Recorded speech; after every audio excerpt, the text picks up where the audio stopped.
Are you a woman in the middle? You're in the right place. I'm Susie Rosenstein, and you are listening to the Women in the Middle podcast, episode number 23. Imagine living your life after 50 and feeling energized and excited about your future. Welcome to the Women in the Middle podcast, the podcast for women who are ready to figure out what they want and create the life they deserve. Here's your host and master certified life coach, Susie Rosenstein. Hey there, so glad you're here for this week's episode, which is all about moving your vision board into action. In last week's podcast, episode 22, I talked about the secret to making a vision board that really works. This week's podcast is more about what happens after the vision board is finished. Specifically, we will be talking about what you can actually think and feel to make sure that you use your vision board to keep your life moving in the direction that you want it to go. How your relationship with failure can get in the way of your goals, and how being busy isn't enough to create the results that you want. So before we get started, I want to reflect for a minute on the year that I've had. It's a great time for reflection, right? This time of year. So the irony is that here I am talking about planning and doing a vision board and then bringing it to life when I've just had a year full of amazing things that I could never have even planned for. In fact, I couldn't have even dreamed them up. That's also the beauty of a vision board, though, because once you do the thought work and set it in motion, your brain starts to work subconsciously and things start to shift. Your energy is different than it would have been without the vision board work. So while I say that I couldn't have planned for what happened in my year, I think you'll see that doing some of the thought work in advance had something to do with it. Let me show you how. Here's the first example. Last year, one of the decisions I had made to focus on was that I really enjoyed teaching in the life coaching community. I wanted to look for more teaching and mentoring opportunities. And that's the thing I really had started to notice since I've been self-employed. I just love teaching. I never had the opportunity before. In 27 years of doing all the work I did in health promotion and health education, I was really working in a different capacity. So I made the decision and I started to tell people about it. And then at the beginning of the year, completely out of the blue, I got an invitation to be a tutor and a coach in a brand new program being offered at the Life Coach School. And I was so excited and I accepted immediately. So my vision board illustrated the desire to teach in the coaching community, but I had no idea that this new program was even going to exist. So you can see that I could vaguely identify the vision, but I had no clue how it might play out. So sometimes a vision board is good at just helping you clarify what you want and set you in that direction. Now, the second example is about the opportunity that came up for me last May, again, completely out of the blue. And if you're a regular listener of the podcast, you know what I'm talking about. I had decided to continue selling beaded wire work, hair accessories, in my online Etsy store. I had been making kippas for Jewish women and hair accessories for about a decade. I love doing it, and I plan to continue to create and keep my Etsy store, which is called Wired Up Naturally. Then, again, out of the blue, I was contacted by an assistant of the curator at the Museum of Modern Art, otherwise known as MoMA, yes, that MoMA, about having one of the kippas that I made included in the 4-month exhibit called Items is Fashion Modern. And as I mentioned, this was completely out of the blue. It was unplanned, and there's no way I could have ever dreamt of this kind of an opportunity. I was absolutely floored. But continuing to offer my unique beaded wire kippas to Jewish women everywhere was a priority. Now, I wasn't looking to get my work into museums. I wasn't entering shows. I wasn't doing anything like that. I was just having my little Etsy store. And when people ordered, I happily sent them. And I love the idea of my kippas flying, all over the world, actually. Sometimes, when you have an online store, people order from all over the place. So I was spreading the love of these kippas. People are very happy when they wear them. And I was spending my time and effort on this work and putting it out there. And because of that, I have expanded, and now I'm making these pendants, these necklaces that are also available now on my Etsy store. So this opportunity just helped me be even more creative and have more fun with the work I was doing and getting the word out there more. So if you're interested in hearing more about this amazing and unusual opportunity, please check out episodes 13, 14, and 15, where I talk about it in more detail. So there you have it, 2 personal examples of how a properly planned and thought out vision board can help you move forward. And sometimes you just can't even imagine what might happen. But most of the time, what's really important is what you actually do to make things happen. You can't get around that. You gotta get involved in the doing. So, okay, first, let me do a quick review of the 6 steps to make a vision board that actually works. And then we'll dive into exactly what you have to do to bring your vision board to life. So first, you have to take some steps before you do your vision board. And these were all discussed in great detail in episode 22 last week. So step number 1, think through your vision and decide what's important to you to actually regret-proof your life. So you might think of it as a dream. You might think of it as just things you're excited about, but we are going to call them your vision. Step number 2, notice themes as you're identifying your goals, your values, your principles, your ideas, and your concepts. Step number 3, notice how you feel when you think about what you want to create in your life. And this step is super important. So as you're making notes, as you're pulling things together, you need to pay attention to your feelings, especially if you have some resistance to putting some of this information down on paper. Step number 4, start to prepare by deciding what kind of vision board you want to create and start to collect amazing images that reflect what's really important to you. Okay, now step number 5 is the step where you put it all together and actually make your vision board. Again, there's lots of details in episode 22. Step number 6 is actually a bridge step between podcast 22 and this one. So you need to remember to look at your vision board so you can be reminded of what to think and feel so you can take the action required to make shit happen. And that is it in the nutshell. If your vision board stays under your bed or stays on the back of a door or behind your desk, it is not going to be as useful to you moving forward. That's where we are now. Step number 6, you've got your vision board completed. Either you have a vision board completed or you will soon have a vision board. So let's just pretend if it's not done yet, it will be done soon. And it is gorgeous. It's full of what you want to create in your life, what you want your world to be full of, what you want to do and experience so you don't have regrets. The thing is that the responsibility for bringing it all to life is still yours. Your vision board can be the first important step that you take, but it's really not enough. It's as if you've done the work at the front end, but it's not finished. Or that you have all the ingredients for a delicious recipe, but it's not in the oven just yet. Your vision board is not complete. It's missing the action part. You need to bring it to life. And herein lies the potential problem. Think about it. Someone has to take action for things to start happening. And that someone, my friends, my wonderful women in the middle, that someone is you. It's simply not enough to look at your vision board, as pretty as it is. For sure, you can't skip that step, though. We need the reminders so that we can supervise our brains and think more intentionally every day of the week. But there are 3 main areas that we need to address to make things happen where your vision board is concerned. The first thing is the constant supervision of your thoughts and feelings. Here's the thing. You just can't trust your brain to think the way you need it to move you forward. The reason why is our habitual thinking. If you don't remind yourself to think a certain way, You won't think that way.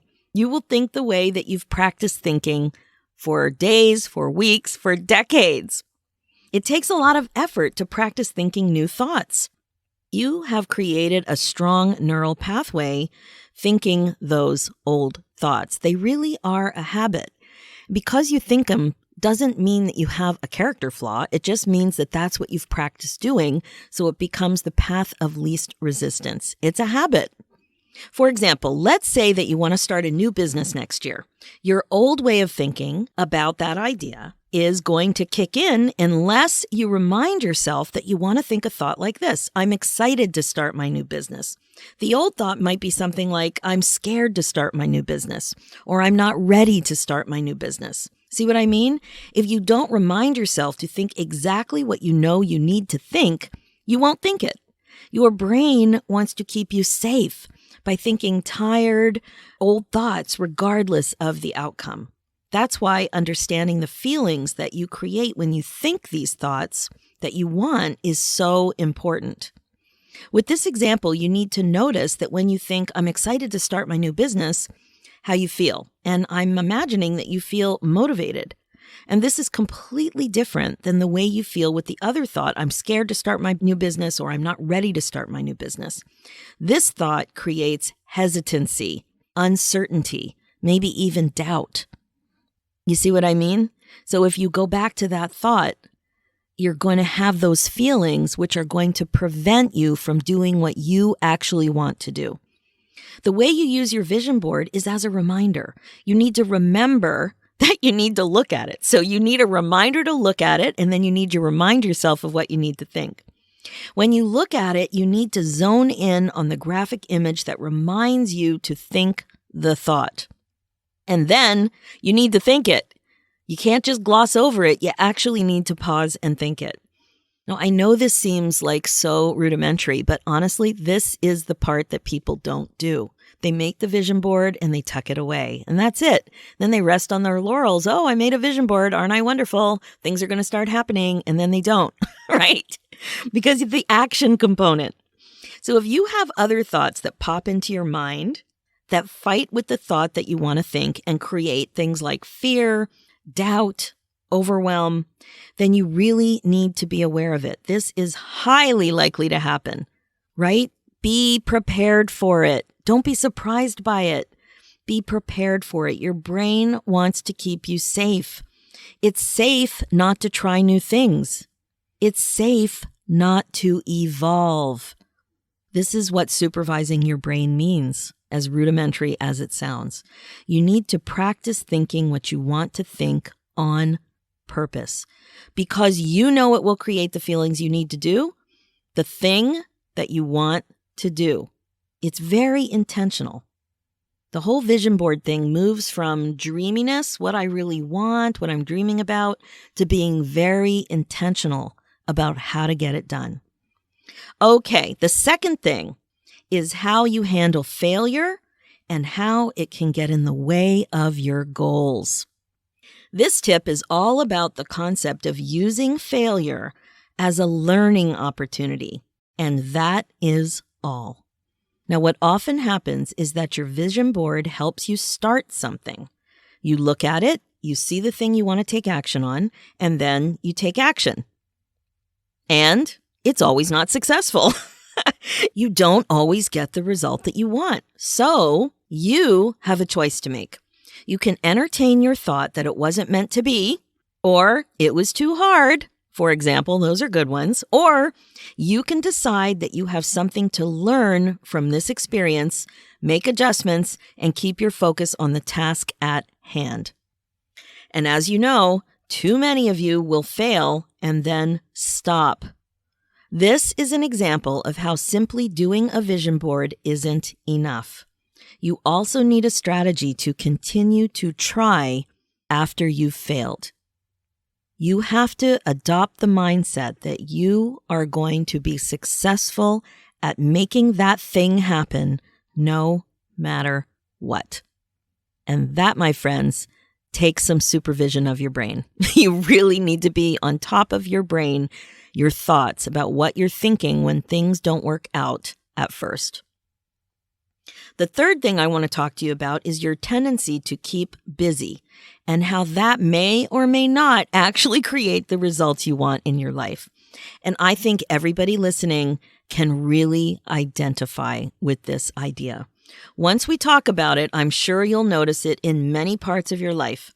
Just because you're busy doesn't mean you'll make progress on creating new results, the results that you've identified in your vision board. So in this example, you're taking action, but it's not the type of action that creates a result. Here we go. Let's say you want to book a special family trip to Africa. It's on your vision board. You've always wanted to go. You actually put it there. You found some beautiful pictures to illustrate the trip and to get you thinking about it. You even practice looking at your vision board. You catch yourself thinking thoughts about it being too expensive, though. And you notice that you need to think a different thought to motivate you to save money. Okay, so that example so far is you're supervising your brain. You have it on your vision board. You're looking at it. You're supervising your brain. You're catching the thought. So you've got that first piece of awareness happening in your action plan. You sign up for brochures and information from 3 companies to help you take this trip. You devour what you can about the trip. So many amazing, cool things to do on the trip. But you don't actually get around to saving money for this trip. You research, you make a Pinterest board, you talk to friends who've been on a trip like this, and even looked at possible dates where your whole family could manage vacation time. But again, you still aren't saving money. So 6 months later, you still don't have the money saved for the trip. And it's not inexpensive, right? You know you'll need at least, I'm guessing, $25,000 for this sort of a trip saved. See what I mean? You've got the trip on the vision board and you are busy, but you're not taking the right kind of action on a critical step to actually get your family on this safari. Here's another example. Let's say you want to start a coaching business. You identify this on your vision board. You remember to look at your vision board. You get busy with your new website. You spend hours and hours on it. In fact, you're such a perfectionist that you actually spend weeks and weeks on it. Oh, wait a minute. 3 months later, post vision board, you're still working on your website. Without creating an action board that actually includes results, you'll continue to be busy with things that don't actually move you closer to your goal. But you're busy and it feels like you're doing all kinds of things. You are doing all kinds of things, but you're not actually moving forward in a very intentional way because you haven't really thought about what it's going to take you to create the result and not just stay busy for who knows how much longer. Now, you might notice similar busy behavior when it comes to social media. Very easy to stay busy with it. But without really tuning into how you're managing your time, it's easy to see that your busyness isn't bringing your vision board to life. That's really the main message here. Creating a vision board is an amazing first step, but to really move your vision and dreams into reality, you have to take massive action. And that massive action is from you, the women in the middle.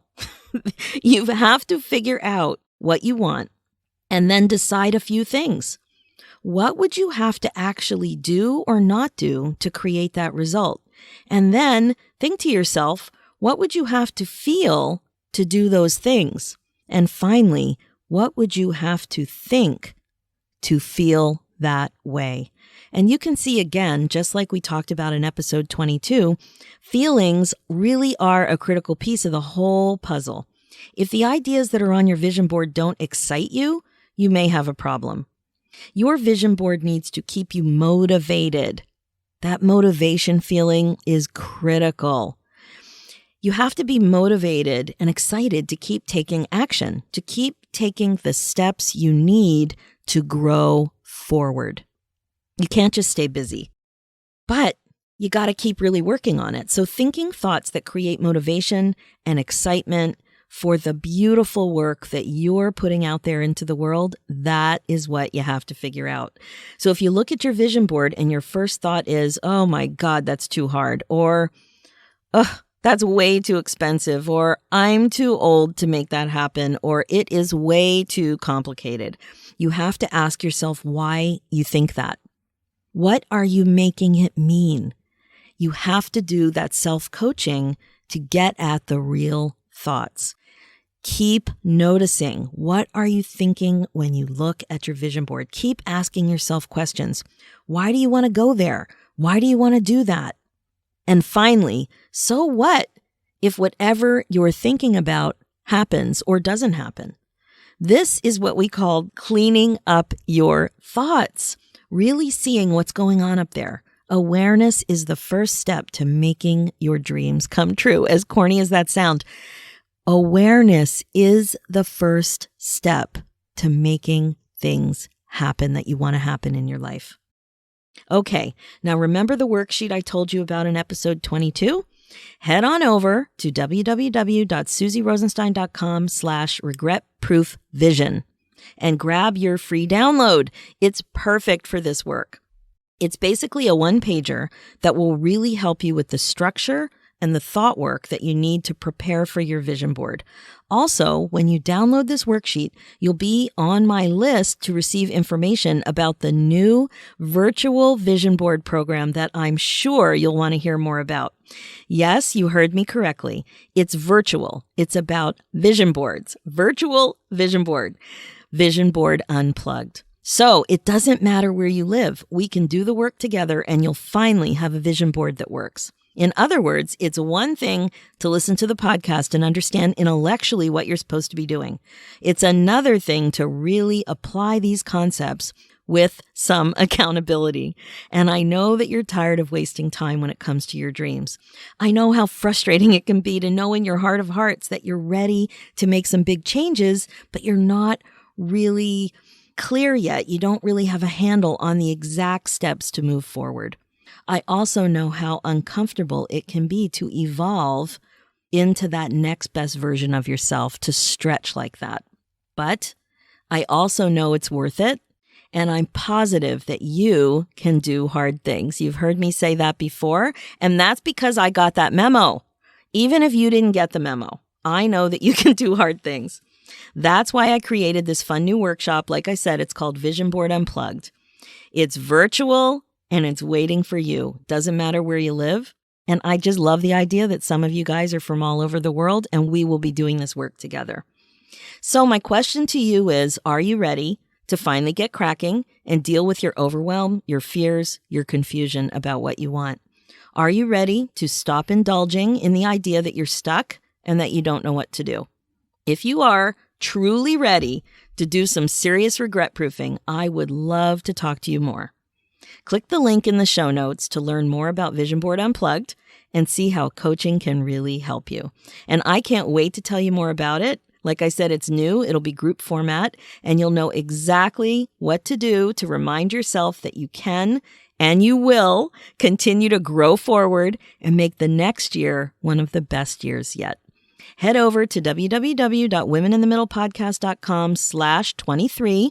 Click through to grab your copy of the Regret Proof Vision worksheet to get started and get on the list, or book a free mini insight session with me to learn more. So that's it for this episode. Remember, as women in the middle, you really do owe it to yourself to do a vision board and to regret proof your life. But you owe it to yourself even more to take some action on that vision board, on your dreams. One thought and one cool idea at a time. I can't wait to see what you come up with. Thanks for listening to this episode of Women in the Middle. If you liked what you heard and want more, head over to womeninthemiddlepodcast.com/guide to download a free actionable guide that will help you break out of your midlife funk and start living the life you want.